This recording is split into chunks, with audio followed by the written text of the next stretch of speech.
नरसिम्हा का अवतार? No, label him a decoy. उसने सारे के सारे ब्रिटिश साम्राज्य के खजाने लूट लिए। वो देवता नहीं, एक डाकू है।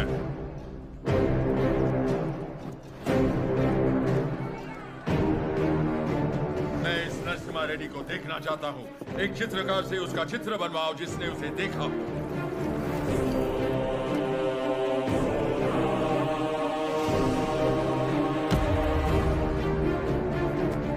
ये लेटर लंदन पहुंचने से पहले मैं उसे मरा देखना चाहता हूँ। Sir, 57th Regiment, 300 soldiers, ready. सब तैयार हो जाओ। नरसिम्हा रेड्डी के 4 टुकड़े करना। 3 टुकड़े दत्तामंडलम के गांव में फेंक दो और चौथा उसका सर मेरे पास ले आना। Soldiers, advance!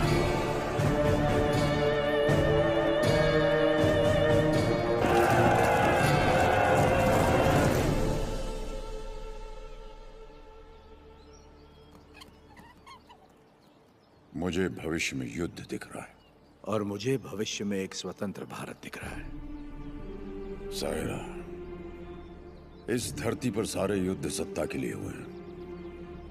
स्वतंत्रता के लिए ये बड़ा युद्ध है। इस युद्ध को तुम्हें जीतना होगा।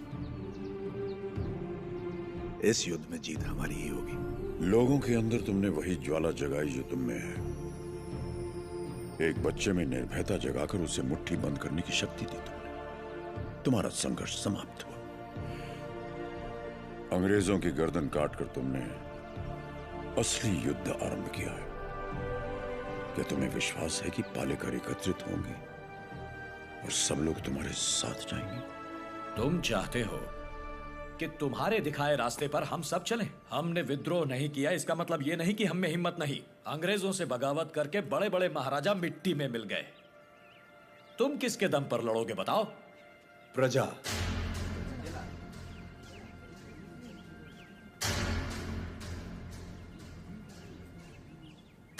प्रजा ही लड़ेगी ये युद्ध। प्रजा युद्ध लड़ेगी? मैं कुछ समझा नहीं। राजा राजा से लड़ता है, सैनिक सैनिक से लड़ता है।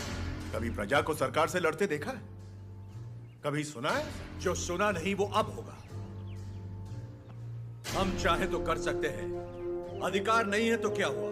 लोग अब भी हमें अपना नायक मानते हैं। हम लड़ना शुरू करेंगे तो लोग अपने आप हमारे साथ खड़े हो जाएंगे। लोग इस लड़ाई को क्रांति में बदल देंगे। क्रांति आंदोलन बन जाएगी और आंदोलन युद्ध। प्रजा अगर साथ लड़ेगी तब जाकर इस देश को स्वतंत्रता मिलेगी।